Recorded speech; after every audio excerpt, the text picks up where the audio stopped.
Hello and good evening. I'm Melisa Idris. Welcome to Consider This. This is the show where we want you to consider and then reconsider what you know of the news of the day. 600 million ringgit was allocated in budget 2025 to, quote, preserve Kuala Lumpur's status as a cultural and creative city, end quote. Now, this includes mandating Khazanah Nasional to restore and as well as to raise the value of national heritage sites like the Sultan Abdul building and Carcosa Seri Negara. Joining us now to discuss this further, I have Elizabeth Cardosa, who is a cultural heritage and conservation consultant. Elizabeth, thank you so much for being on the show with me today. Oh, you're very welcome. Thank you for inviting me. I'm wondering whether we could begin our conversation today, maybe by you explaining to us quite briefly about the historical significance of these two buildings, the Sultan Abdul building and Carcosa Seri Negara. Why are they considered important landmarks for Malaysia? Well, I think first and foremost, I mean, they are gazetted as on the under the National Heritage Act as national heritage buildings. So you know, that is something which officially, I think the government of Malaysia has decided they are important landmarks, and so they have put them on this list and they are gazetted, and therefore they historically, I think, you know, they harken back to a particular age, a period when KL was really first the modern Kuala Lumpur, what you consider to be the modern Kuala Lumpur, was first really being developed. Carcosa is probably I think it's a late it's an early 20th century building, a late 19th century building, as is the Sultan Abdul building. The Sultan Abdul building, but they have very different histories. I mean, in the sense of uses. The Sultan Abdul building was a formal, official, civic building. It was the new government offices. And whereas Carcosa itself, not Seri Negara, but Carcosa itself, was a house. It was a residence. It was the residence of you know, the high, well, it eventually became the High Commissioner, the resident of the Federated Malay States. So it was a house. It was somebody's house, big house, yeah, very big house. Whereas, and so, you know, as a house, it has I think it has a different sense, you know, a different history, a different story behind it. And Seri Negara, though, is actually, I think, almost more important, although we seem to associate Carcosa and Seri Negara together. Seri Negara was effectively the guest house for the house, for the residents. So you have, because that's where all visiting personalities and dignitaries stayed. Rather than stay in my guest room, you built a guest house for them, you know, as long as they were dignitaries. So I think Seri Negara has had really a very important history nationally as well, because lots of things were signed there, lots of people visited, and you know, the who's who of whichever world you may think of. So I think that's, but they were residences. Both of them were not domestic, and obviously, but they were domestic in the sense that they were used for people to live in. They were not, so they're not buildings which you see, you know, lots of, which, you know, have interaction with us, the general public, shall we say. Whereas the government offices, of course, were something that everybody went to. You know, you had business there. Right. You go to City Hall, went to these government offices. So very different characters. These buildings have very different characters. Can I ask you, Elizabeth, what impact time has had, or neglect has had on these buildings? How urgent is the restoration to prevent further loss of heritage? Good question. I think it isn't that all sorts of things over time, as I age, yeah, everything breaks down, right? So, you know, as things age, you break down. But, you know, you hope that you try to keep up your health, right? Try to look after yourself. Try to have a maintenance plan where you can.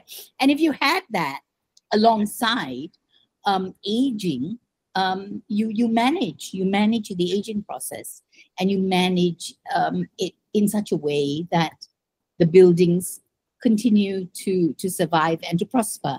I think one of the problems with a lot of these buildings is that one time we as Malaysians went through this whole, well, the colonial period buildings, and we have this sort of almost angst about, do we say nice things? Do we acknowledge that actually maybe there was some contributions like these beautiful buildings, or, do we feel really abused and oppressed, right? And so we have this really quite ambivalent feeling toward some of these, what we call colonial period heritage buildings. And these are monumental. I mean, they're big, they're beautiful, and they demonstrated, I think, almost a showing off of how, look at me, I'm big, I'm strong, I'm beautiful. Watch me, watch this space.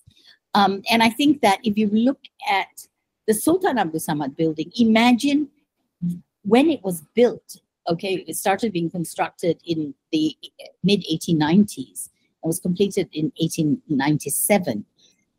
If you think about it, what was KL? It was a very small town. It was only in the 1880s that really you had buildings which were beginning to be built of brick, the shop houses. Prior to that, they were timber structures. It was an extremely modest place. And then you have this huge thing coming in and being imposed upon a population which probably has not seen anything as monumental except maybe a palace, and then it's really very far away, but from you are a small person, and then you have the Raja, and you have who's a big person, and then so you're looking at these hierarchies, and this humongous building comes and gets built in your neighborhood almost. And within this neighborhood, you have a situation where I think you can use it, you can access it, because it is a government office. Unlike Carcosa and Seri Negara, which were then certainly kept for the kings and the princes. This was a building that might have been built as if it was for the kings and princes, except it was meant for the Rakyat. So I think that to me is actually quite an interesting, way of trying to understand that. And the place of these buildings, but it has certainly captured the imagination of a lot of people. I mean, the Padang in front, Dataran Merdeka, is an open space, and so these buildings are not hidden. I mean, Sultan Abdul Samad building is certainly not hidden. It is there. It is magnificent. It has a clock tower. It was built, 140-foot clock tower. At a time when you didn't have cranes, you had to build your own bricks. You had to cast your own bricks, by the way, bake your own in brick fields. You wanted to build this building, you had to create your own bricks, you had to build a factory. That's amazing, Elizabeth. So when we think about restoring these buildings, conserving these buildings, what would you like to see happen in terms of retaining not just the historical authenticity and the character of the building the way you described it, but also allowing it to shine, so making it go beyond just giving the building a facelift, so to speak? I think, so, because I work in conservation, right, and, we try to understand and appreciate the technology of its time, the impact of what it was. You talk about low carbon footprint, very low carbon footprint, by the way, I must say that for the clock came from abroad, the steel trusses came from abroad, they were imported, but the bricks were local, the lime was local, the labor was local, and so it had this sense of I think really of a particular period when there was a certain amount of craftsmanship, there was a certain amount of workmanship, which people took pride in. And I think that alongside keeping the face of it, as you said, the skin of it, right? It really is trying to understand the technology of it, you know, and the craftsmanship that went into it. And to look then beyond, I think, the glamour post part of it, you know, and to try to understand the skeleton, bones, and I think alongside that, the people who built it, really, because it was built by labor. It wasn't built by technology. You know, to build a 140-foot tower, you had to literally build your scaffolding, not out of, you know, steel trusses and all of it. You built it out of bamboo. Bamboo. So if you think about, wow, bamboo, you know, it's like, you know, we don't think about bamboo in that same way, you know. And so the whole, I think the whole understanding of it, you know, becomes slightly different when you appreciate, I think, that, you know, 120 years down the road, 130 years down the road, when there was nothing, it was all literally the tallest buildings were, you know, 2-3 stories around it. You have this monument come out. And it really makes a statement. Look at me, I'm here. And the relationship, I think, for me, I will draw a relationship between the Sultan Abdul Samad building and Carcosa, because Frank Swettenham was involved in both, right? And as resident. And he, in a way, was kind of like saying, we're here, we, whether it's we Kuala Lumpur, we Malaya, we the British in Malaya, but we, this nation of what eventually became this nation of Malaya and Malaysia, is here to stay. So it's kind of like statement building almost, you know, and if you think about that 100 years later, remember I said it was 1890, between 1895 and 1897 when the Sultan Samad building was constructed. Between, you know, in the mid 1990s, the Petronas Twin Towers was constructed. And if you want to draw parallels, it was like, it was a statement building. The Petronas Twin Towers was a statement building. Look at us, we are here to stay. This is what we can achieve, whatever anybody may say around the world, you know. And so whether you want to say it's ego, whether you want to say all of that may be an individual aspiration, but if you think about it, what has it been able to demonstrate? I think it's been able to demonstrate the fact that you have a resilient, it's built on the backs of people. It's built on the backs of, you know, a resilient people. And that, I think, is why it's important that the building remains and is not treated only as a backdrop, which is unfortunately oftentimes what it is. It's there, you take a photo, and then it's a backdrop. Yeah. Elizabeth, to events. Yeah. You've given me chills. I've got goosebumps. Thank you so much. That was Cultural Heritage and Conservation Consultant Elizabeth Cardosa. We're going to take a quick break here and consider this. We'll be back with more. Stay tuned.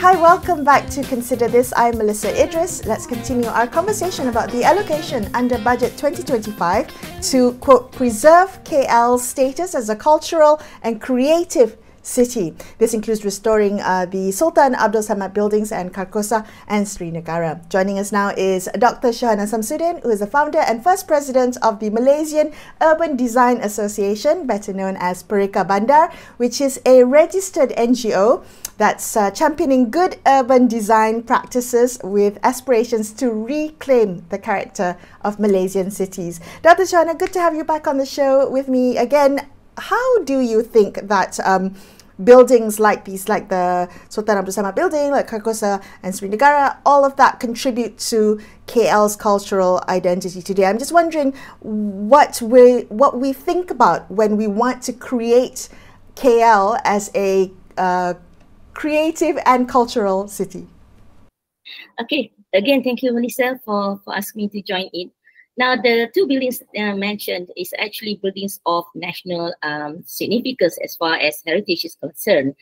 And if you look at the way how a city acquires its identity, normally places of historical significance, play an important role because they are places of meanings to people. People associate and have developed a bonding towards these places.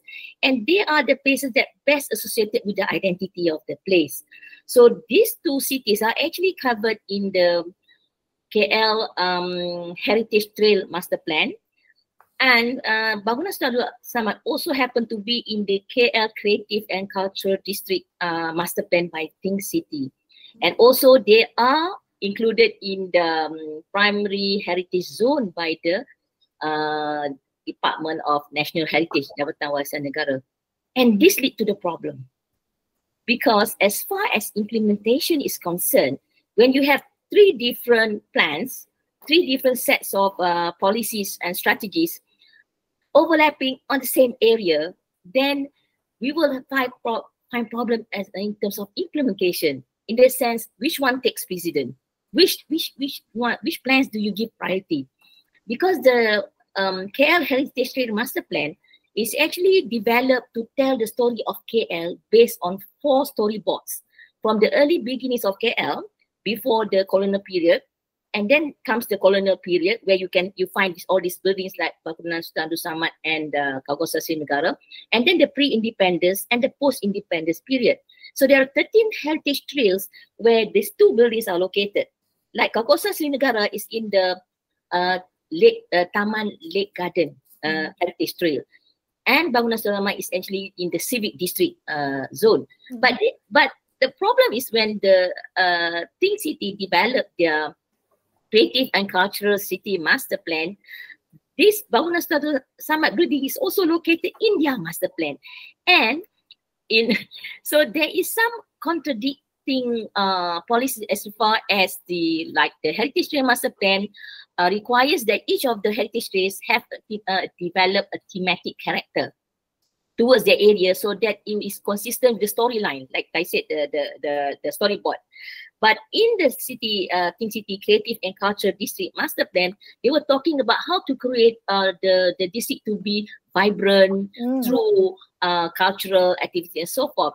And they're not talking about this thematic character that is being specified by the Heritage Trail Master Plan. So I see a lot of problem when it comes to, when you implement, which one do you follow? The good thing is that money is being allocated to restore and conserve Bangunan Sultan Samad and Carcosa Seri Negara, which is in line with the Heritage Trail Master Plan. Because if you want to attract tourists into the city, you have to.